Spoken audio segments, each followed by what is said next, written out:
உங்களை எல்லாம் பார்க்கும்போது எனக்கு மிக மிக மகிழ்ச்சியாக இருக்குது. நான் ரொம்பவே மகிழ்ச்சியாக இருக்கேன். இன்னும் சொன்னால் திராவிட முன்னேற்றக் கழகத்தினுடைய தலைவர் என்ற முறையில் இன்னும் எனக்கு பெருமையாக இருக்குது. 40க்கு 40ன்னு சொல்லி பரப்புர பயணத்தை தொடங்கினோம். 40க்கு 40ங்கிற வெற்றியை நம்ம அடைஞ்சிட்டோம். 40க்கு 40 என்பது இந்த வெற்றி சாதாரண வெற்றி இல்லை.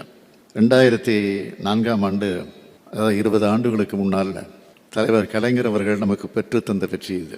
அந்த வெற்றியை இப்போ நம்ம பெற்றிருக்கோம். இப்போ நம்ம அடைஞ்ச வெற்றிக்கு மிக முக்கியமான சிறப்பு ஒன்று இருக்குது. 2019 நாடாளுமன்ற தேர்தலில் புதுவை உள்ளிட்ட தமிழ்நாட்டோட 39 தொகுதிகள் தான் கைப்பற்ற முடிஞ்சிச்சு. ஒரே ஒரு தொகுதியில் வெற்றி வாய்ப்பு இழந்தோம்.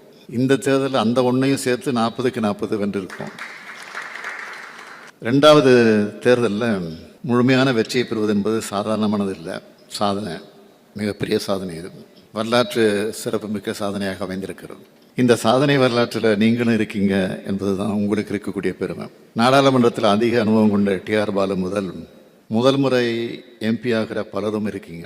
மிக மிக குறைஞ்ச வயசில் அருண் நேரு பெரம்பலூர் எம்பி ஆகியிருக்காரு. இப்படி எல்லோரும் இதில் இருக்கீங்க. வெற்றி பெறுபவரே வேட்பாளர் என்ற அடிப்படையில் தான் உங்களுக்கு வாய்ப்பு வழங்கப்பட்டுச்சு.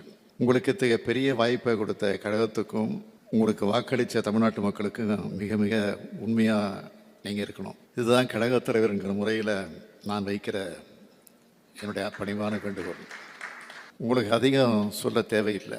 திராவிட முன்னேற்றக் கழகம் என்ற கொள்கை குடும்பத்திலிருந்து தேர்ந்தெடுக்கப்பட்டு டெல்லி செல்கிற நீங்கள் என் பேரையும் கழகத்தோட பேரையும் காப்பாற்றணும். ஒரு சில மாநிலங்களில் தேர்தல் முடிவுகள் லேசாக மாறிடுச்சு. ஒன்றியத்தில் இந்தியா கூட்டணி தான் ஆட்சி அமைச்சிருக்கோம். அந்த மாறி இருந்தால் அது மாறி போச்சு. அதே நேரத்தில் மிகப்பெரிய பெரும்பான்மை மட்டுமல்ல, ஆட்சி அமைக்க தேவையான அளவுக்கு செல்வாக்கை கூட பாஜகவால் அடைய முடியல. 370 தொகுதியில் வெற்றி பெறுவோம், 400 தொகுதியில் வெற்றி பெறுவோம்னு சொல்லி கடைசியில் 240க்கு இறங்கிடுச்சு பாஜக. இந்த சூழலில் நாம் தமிழ்நாட்டுக்கான கோரிக்கைகளை நாடாளுமன்றத்தில் உறுதியை எடுத்து வச்சு வாதாடணும், போராடணும். ஏராளமான வாக்குறுதிகளை நான் மக்கள் மன்றத்தில் வச்சுருக்கிறோம். அவை எல்லாத்தையும் நாடாளுமன்றத்தை முன் வச்சு செயல்பட வைக்கணும். பலவீனமான பாஜக அரசை நம்மோட முழக்கங்கள் மூலமாக செயல்பட வைக்க வேண்டிய கடமை உங்கள் எல்லோருக்கும் இருக்குது. நம்ம கழக தேர்தல் அறிக்கை படியுங்க. கழகத்தின் கடந்த கால நிலைப்பாடுகளை உணர்ந்து தெரிந்து பார்லிமெண்ட்டில் பேசுங்க. நாடாளுமன்ற விவாதங்கள் எடுத்து படிங்க. நாடாளுமன்றத்துக்கு தவறாமல் போகணும். முழுமையாக இருந்து எல்லோருடைய பேச்சையும் கேட்கணும். கடந்த முறை எதிர்க்கட்சி வரிசையில் கூட்டம் குறைவாக இருந்துச்சு. ஆனால் இந்த முறை 234 உறுப்பினர்கள் இருக்க போகிறீங்க. ஒரு விதத்தில் பார்த்தா பாஜகவுக்கு சரிக்கு சமமாக இந்தியா கூட்டணி எம்பிக்கள் இருக்க போகிறோம். இந்த வாய்ப்பை ஆக்கப்பூர்வமான விவாதங்களுக்கு பயன்படுத்திக்குங்க. சட்டமன்ற தேர்தலுக்கு இன்னும் 2 ஆண்டுகள் தான் இருக்குது. எனவே நாடாளுமன்ற உறுப்பினர் செயல்பாடுகள் மக்கள் உன்னிப்பாக கவனிப்பாங்க. அந்த எச்சரிக்கை உணர்வோடு செயல்படணும் என்று உங்கள் எல்லோரையும் கேட்டுக்கிறேன். உங்கள் டெல்லி பயணத்துக்கு ஏற்ப பொறுப்பு அமைச்சர்கள், மாவட்ட செயலாளர்கள், சட்டமன்ற உறுப்பினரோடு கலந்து பேசி நன்றி அறிவிப்புக்கான சுற்றுப்பயண திட்டத்தை விரைவில் தயார் பண்ணுங்க. எல்லா பகுதிகளுக்கு சென்ற பொதுமக்களுக்கு நன்றி தெரிவிச்சாகணும். சுற்றுப்பயண விருத்தை விரைவில் தலைமை கழகத்திற்கு நீங்கள் அனுப்பி வைக்கணும். அனைத்து நாடாளுமன்ற உறுப்பினர்களும் தங்களுக்கான அலுவலகத்தை தொடங்குவதற்கான நடவடிக்கைகளை விரைந்து மேற்கொள்ளுங்க. தொகுதி மக்கள் நாடாளுமன்ற உறுப்பினர்கள் தொடர்பு கொள்ளும் வகையில் தொலைபேசி எண், மின்னஞ்சல் ஆகிய விவரங்களை தொகுதி மக்கள்கிட்ட கொண்டு சேர்க்கிற பணிகளில் ஈடுபடுங்க. நீங்கள் தொகுதியில் இருக்கிற நாட்களில் உங்கள் அலுவலகங்களில் மக்களை சந்திக்கிற நேரம் எப்போன்னு எழுதி ஒட்டி வைக்கணும். அந்த நேரத்தில் மக்கள் வந்தால் உங்களை சந்திக்கிற நிலை இருக்கணும். உங்களுக்கு கிடைச்சிருக்கக்கூடிய வாய்ப்பு என்பது மிக மிக முக்கியமானது. பலத்த போட்டிகளுக்கு இடையே உங்களுக்கு தொகுதி ஒதுக்கப்பட்டது. லட்சக்கணக்கான மக்கள் உங்கள் மேலேயும் என் மேலேயும் இந்த கட்சியின் மேலேயும் நம்பிக்கை வச்சு வாக்களிச்சிருக்கிறாங்க.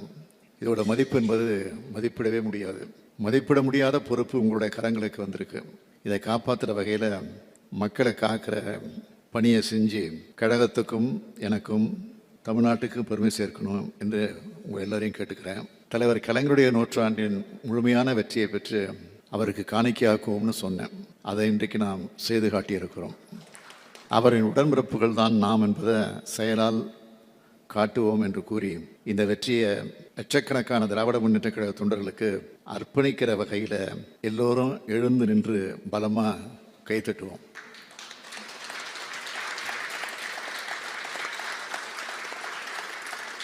நன்றி, வணக்கம். உடனுக்குடன் செய்திகளை தெரிந்து கொள்ள சன் நியூஸ் பெல் ஐகானை கிளிக் பண்ணுங்க.